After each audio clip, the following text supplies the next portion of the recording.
இத்தனை வருஷத்துல என் மாமியார் என்கிட்ட ரொம்ப ஆசைப்பட்டு கேட்ட ஒரு விஷயம், நான் இன்னைக்கு நிறைவேத்திருக்கேன். அது என்னன்னு நீங்க இந்த வீடியோல பார்க்க போறீங்க. ஸோ அது மட்டும் இல்லங்க, நெறைய விஷயங்கள் உங்களோட மனசு விட்டு பேசணும்னு ஆசையா இருக்கு. ஸோ எண்ட் வரையும் பாருங்க. கண்டிப்பா உங்க வீடியோ ரொம்ப ரொம்ப பிடிக்கும். இப்போ வந்து நான் பாக்ஸ் பேக் பண்ணிட்டுருக்கேன் ரேவந்த்துக்கு. ரேவந்த் வந்து காலையில 7:30 மணிக்கு போனான் அப்படின்னா, ரெமிடியல் கிளாஸ் முடிச்சுட்டு, அங்கேருந்து டியூஷனுக்கு போயிட்டு, வீட்டுக்கு வரதுக்கு திருப்பி நைட் 7 மணி ஆகும். அதனால பார்த்தீங்கன்னா, அவனுக்கு ஒரு 2, 3 பாக்ஸ் எக்ஸ்ட்ரா பேக் பண்ணி குடுக்குறேன். அதில கண்டிப்பா குக்கீஸ் இருக்குங்க. இந்த குக்கீஸ் வந்து அவன் ஈவினிங் டைம்ல ஸ்நாக்கா எடுத்துப்பான். ஒரு 2 குக்கீஸ் குடுத்தாலே ஃபில்லிங்கா இருக்கு அப்படின்னுவான். அது மட்டும் இல்லாம ஒரு ஃப்ரூட் ஒண்ணு எப்பவுமே குடுப்பேன். அது வந்து காலையில ஸ்நாக்ஸ் டைம்ல சாப்பிடுவான். அப்புறம் லஞ்ச் வந்து கொஞ்சம் நெறையவே பேக் பண்ணி குடுப்பேங்க.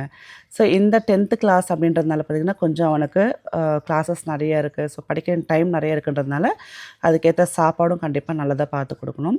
ஸோ கேரியர் பார்த்தீங்கன்னா, ஒரு ரைஸ் அதாவது பார்த்தீங்கன்னா, மிக்ஸட் ரைஸ் இருக்கும் இல்லையா? ஒரு நாள் வந்து லெமன் ரைஸ், அப்புறம் புளியோதரை, தயிர் சாதம், வெஜிடபிள் ரைஸ்ன்னு சொல்லி நம்மளுக்கு வந்து மிக்ஸட் கலந்த சாதமா தான் குடுத்துட்ருப்பேன். சாம்பார், ரசம் அந்த மாரி குடுக்க மாட்டேன், சாப்பிட மாட்டான். சின்ன வயசுலேருந்து அவனுக்கு பார்த்தீங்கன்னா, சாம்பார், ரசம்லாம் பிடிக்கவே பிடிக்காது. உருளைக்கிழங்கு சாதம், அப்புறம் பன்னீர் சாதம் அந்த மாரி ஏதாவது ஒண்ணு சாதம் கலந்து குடுத்துட்டா சாப்பிட்டுருவான். உங்க வீட்ல பசங்க எப்படி? மறக்காம கமெண்ட் பண்ணுங்க. என்ன பண்ணா என்ன? குழந்தைங்க அத சாப்பிடணும். அதெல்லாம் நம்மளுக்கு சந்தோஷம் இல்லையா? நான் நெறைய பண்றேன்ற பேர்ல குழந்தைங்க சாப்பிடாம கொண்டு வந்தா கஷ்டமாயிடும். பட் குழந்தை சாப்பிடுறதா பார்த்து செஞ்சு குடுத்தா, நம்மளுக்கும் ஹாப்பி, பசங்களும் ஹாப்பி. ஸோ இன்னைக்கு பார்த்தீங்கன்னா, லெமன் ரைஸ் தான் பண்ணியிருக்கேன். அதுக்கு தொட்டுக்க பார்த்தீங்கன்னா, சேப்பக்கிழங்கு, அப்புறம் வந்து பொட்டேட்டோ சிப்ஸ். ஸோ இத வச்சுட்டா அவனுக்கு கொஞ்சம் நல்லா கம்ஃபர்டபுளா சூப்பரா சாப்பிட்டுருவான். அண்ட் விவான் குட்டிக்கும் பார்த்தீங்கன்னா, ஸ்நாக்ஸ் மட்டும் தான். அவனுக்கும் வந்து குக்கீஸ் தான் வச்சு குடுத்துருக்கேன். ஒரு நாள் குக்கி வைப்பேன். ஒரு நாள் மக்கனா வந்து பட்டர்ல வந்து நல்லா வந்து ஃப்ரை பண்ணி குடுப்பேன். ஒரு நாள் வந்து ஃப்ரூட்ஸ் வைப்பேன். அந்த மாரி மாத்தி மாத்தி குடுத்துட்ருப்பேன். But no junk. அதாவது விவான் குட்டிக்கு சொல்றேன். ரேவந்த்க்கு வந்து கண்டிப்பா சிப்ஸ் இருக்கணும். ஸோ சிப்ஸ் இருந்தா இன்னும் நல்லா கொஞ்சம் எக்ஸ்ட்ரா சாப்பிடுவான் அவன். அதனால கண்டிப்பா சிப்ஸ் கொஞ்சம் குடுத்து விடுவேன். ஸோ இந்த வருஷம் பார்த்தீங்கன்னா, 10த் அப்படின்றதுனால ஸோ நெறைய படிக்க வேண்டியது இருக்கு. நெறைய எக்ஸ்ட்ரா டைம் வந்து அவன் ஸ்கூல்லேயும் அதே மாரி டியூஷன்லேயும் வந்து ஸ்பெண்ட் பண்றான். நெறைய புது விஷயங்கள் கத்துக்கிறான்றப்போ, அதுக்கேத்த ஃபுட்டும் குடுக்கணும். ஸோ அதனால பார்த்தீங்கன்னா, கொஞ்சம் அவனுக்கு ரொம்ப பிடிச்ச மாரியும், வயிறு ஃபுல்லா இருக்கிற மாரியும் நெறைய வந்து குடுத்துட்ருக்கேன். ஏன்னா 7 மணிக்கு தான் நைட்டு வருவான். ஸோ மத்தியானம் வந்து சாப்பிட்டான்னு திருப்பி ஈவினிங் ஒரு ஸ்நாக் வேண்டும். ஸோ அதனால ஒரு ஜூஸும் வந்து பண்ணி அவன் ஸ்கூல் பேக்கில வச்சு விட்டுருவேன். அதே மாரி லஞ்ச் வந்து லஞ்ச் பேக்லேயும் அதே மாரி ஃப்ரூட் வந்து நம்மளோட அவன் ரெகுலரா எடுத்துட்டு போகக்கூடிய அந்த பையிலயும் வச்சுருவேன். ஸோ இது மாரி மாத்தி மாத்தி எல்லாத்தையும் வந்து வச்சுட்டோம் அப்படின்னா, அவனுக்கு எடுத்து சாப்பிட்றதுக்கு யூஸ்ஃபுல்லா இருக்குங்க. ஸோ இன்னைக்கு வந்து பார்த்தீங்கன்னா, நான் காலையில எந்திரிச்சது 6 மணிங்க. 6 மணிலேருந்து அப்படியே ஓடிக்கிட்டே இருக்கேன். அண்ட் விவான் குட்டிய வந்து ட்ராப் பண்றது என் ஹஸ்பண்ட் பண்ணிடுவாரு. பட் கூட்டிட்டு வந்துட்டு நான் கூட்டிட்டு வரணும் கீழ போயிட்டு. அண்ட் இன்னைக்கு பிரேக்ஃபாஸ்ட் பார்த்தீங்கன்னா, எல்லாருக்குமே கூழ் தாங்க. ஸோ கூழ் அழகா கரைச்சு வச்சாச்சு. இந்த ரேவந்த்துக்கும் கூழ் குடுத்து விட்டேன். கொஞ்சம் வயித்துக்கு கொஞ்சம் அவனுக்கு குளிர்ச்சியா இருக்கும். நானும் தான் கூழ் குடிக்க போறேன். எங்க வீட்ல எல்லாருக்குமே இன்னைக்கு பிரேக்ஃபாஸ்ட் கூழ் தான். ஸோ விவான் குட்டிக்கு மட்டும் சத்து மாவு கஞ்சி வந்து ஊட்டி விட்டு அனுப்பிச்சாச்சு. ஸோ இன்னைக்கு பார்த்தீங்கன்னா, கொஞ்சம் நெறைய வேலை இருக்கு. அந்த வேலை வந்து கடகடன்னு முடிச்சுட்டோம் அப்படின்னா, அதுக்குள்ள விவான் வந்துருவான். விவான் இப்படி அனுப்புற மாரி தான் இருக்கும். பட் நம்ம ஒரு சின்ன வேலை முடிச்சுட்டு வரதுக்குள்ளேயே டைம் ஆயிடும். ஸோ அவர் வந்துருவாரு. அவன் வந்துட்டான் அப்படின்னா, அவன கரெக்ட்டா வந்து சாப்பிட்டு தூங்க வச்சு, திருப்பி அவருக்கு ஒரு ஹோம் ஒர்க் குடுக்குறாங்க பாருங்க. அது பண்ணலைன்னா தூக்கமே வராது. அம்மா ஹோம் ஒர்க் குடுக்குறாங்க, அம்மா ஹோம் ஒர்க் குடுக்குறாங்கன்னு சொல்லிட்டே இருப்பான். ஸோ நீங்களே பாருங்க.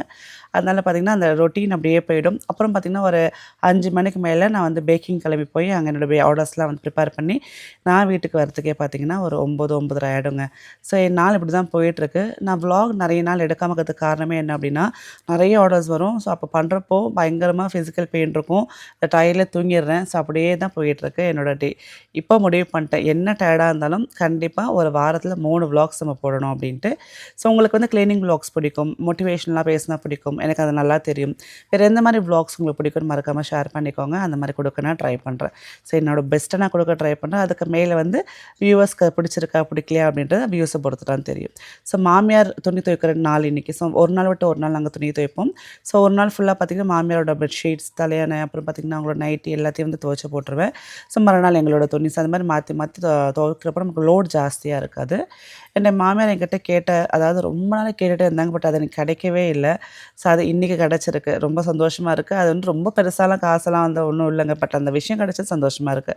ஸோ இப்போ டைம் ஆயிடுச்சு. விமான குட்டிய கூட்டிட்டு வந்துடலாம். கரெக்ட்டா 12:40க்குலாம் வந்து கீழ வேன் வந்து அவன விட்டுடுவாங்க. நம்ம போய் கூட்டிட்டு வந்துடலாம்.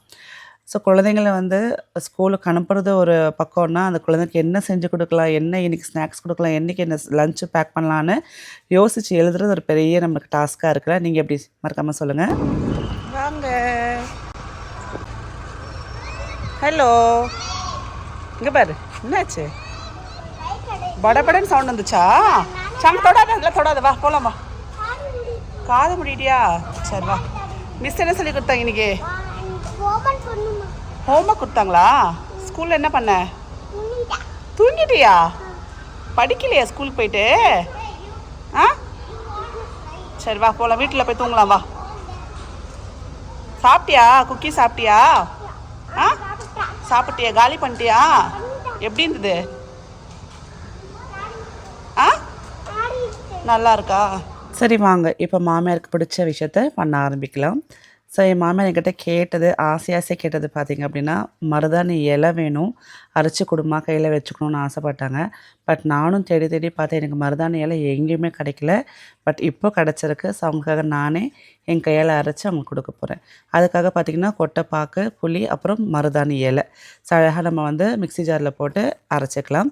நான் நினச்சேன் இந்த குட்டி மிக்ஸி ஜார் போதும், இதில் அரைஞ்சிரும் அப்படின்னு. அதெல்லாம் நான் பண்ண தப்பு. பட் இந்த மிக்ஸி ஜாரில் இந்த மருதாணி இலை அரையவே இல்லை. ஸோ அதுக்கப்புறம் நார்மல் அந்த சின்ன மிக்ஸி ஜார் இருக்கும்ல, அதில் தான் அரைச்சேன். சின்ன வயசில் எனக்கு ஞாபகம் இருக்குது, எங்கள் அம்மா வீட்டில் மருதாணி இலையை அரைச்சி எனக்கு கையில் வச்சு விடுவாங்க. நான் 12th படிக்கிற வரலையுமே கையில் எப்போவுமே எனக்கு மருதாணி இருக்குங்க, இல்லாமல் இருக்கவே இருக்காது. இப்போ அந்த பழக்கம் உமாவுக்கு வந்திருக்கு. ஸோ கொஞ்சம் ஒயிட் ஆகிடுச்சுன்னா உடனே இமீடியட்டாக கோன் வாங்கி வைக்கணும் அப்படின்னு சொல்லிகிட்டே இருப்பாள். ஸோ அந்த மாதிரி நிறைய மெமரிஸ் இருக்குது. மருதாணி பிடிக்காத ஆளுங்களே இருக்க மாட்டாங்கன்னு நினைக்கிறேன். ஸோ எனக்கு அவ்வளோ பிடிக்கும். அதுவும் இந்த மருதாணி இலையெல்லாம் பார்த்தா எனக்கு என்னோடய அம்மம்மா ஞாபகம் வரும். நான் கொஞ்சம் வருஷம் எங்கள் அம்மம்மா கிட்ட தாங்க இருந்தேன், அவங்ககிட்ட தான் வளர்ந்தேன். இந்த மருதாணி இலை எவ்வளோ நல்லாயிருக்கு பாருங்கள், அரைக்கிறப்பவே கையில் நல்லா பற்றிக்கிச்சு. ஸோ இது அழகாக வந்து கை காலுக்கெல்லாம் இட்டுக்கலாம்.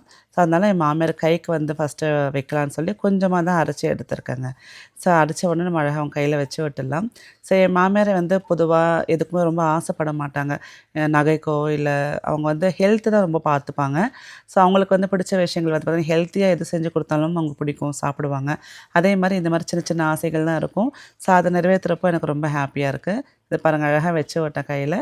அதே மாதிரி கால்லையும் கொஞ்சம் இந்த அடிப்பாதத்தில் வச்சா சூடு தண்ணின்னு சொல்லுவாங்க. இப்போ விமான் குட்டியோட ரியாக்ஷன் பாருங்களேன்.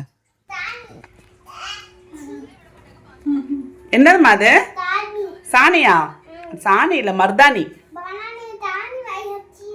சாணி மாதிரி வச்சுருக்காங்களா பாட்டி?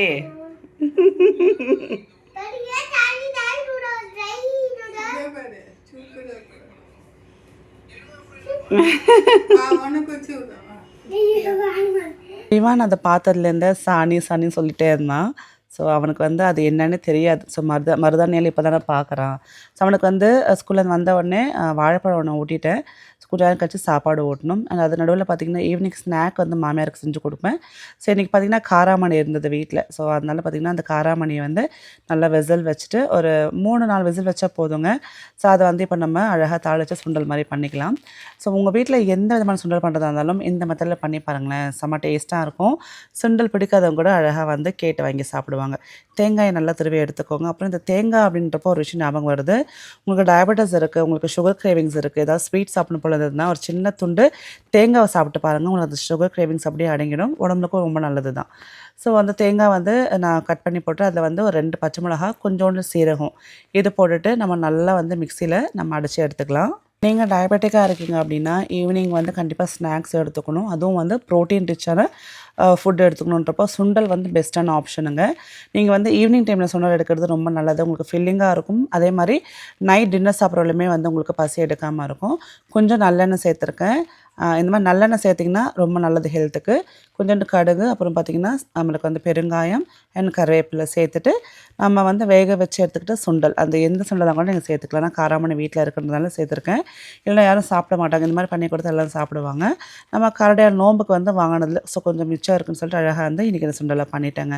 நீங்கள் வந்து கொண்டக்கடலையோ இல்லை வந்து முக்கடலையோ இல்லை பச்சை பருப்போ இது கூட நீங்கள் சேர்த்துக்கலாம். ஸோ உங்களுக்கு எந்த விதமான சுண்டலாக இருந்தாலும் இந்த மெத்தடில் செஞ்சிங்கன்னா டேஸ்ட்டாக இருக்கும். ஸோ இப்போ நம்ம அரைச்சி வச்சுக்கூடிய தேங்காய் துருவலை சேர்த்துட்டு கொஞ்சம் உப்பு சேர்த்துட்டு இன்னும் ஒரு 2 நிமிஷம் வதக்கிட்டு எடுத்துட்டோம் அப்படின்னா சூப்பரான சுண்டல் ரெடி ஆகிடும். ஸோ இதே மாதிரி நீங்களும் வீட்டில் செஞ்சு பாருங்கள். ஸோ இன்றைக்கி என்னோடய மாமியார் ஆசை நிறைவேற்றினது எனக்கு ரொம்ப ரொம்ப ஹாப்பியாக இருக்குது. உங்களுக்கு இந்த வீடியோ பிடிச்சிருக்குன்னா மறக்காமல் லைக் பண்ணி ஷேர் பண்ணிக்கோங்க. அதே மாதிரி எந்த மாதிரி வீடியோஸ் போட்டால் உங்களுக்கு இன்னும் ரொம்ப பிடிக்கும், இன்னும் நல்லா என்ஜாய் பண்ணி பார்ப்பீங்கன்னு சொல்லுங்கள். அதே மாதிரி வீடியோஸ் நான் கண்டினியூஸாக உங்களுக்காக போடுறேன். ஸோ இந்த வீடியோ பிடிச்சிருந்தா மறக்காமல் லைக் பண்ணிக்கோங்க. மீண்டும் சந்திக்கிறேன். டேக் கேர், பாய்.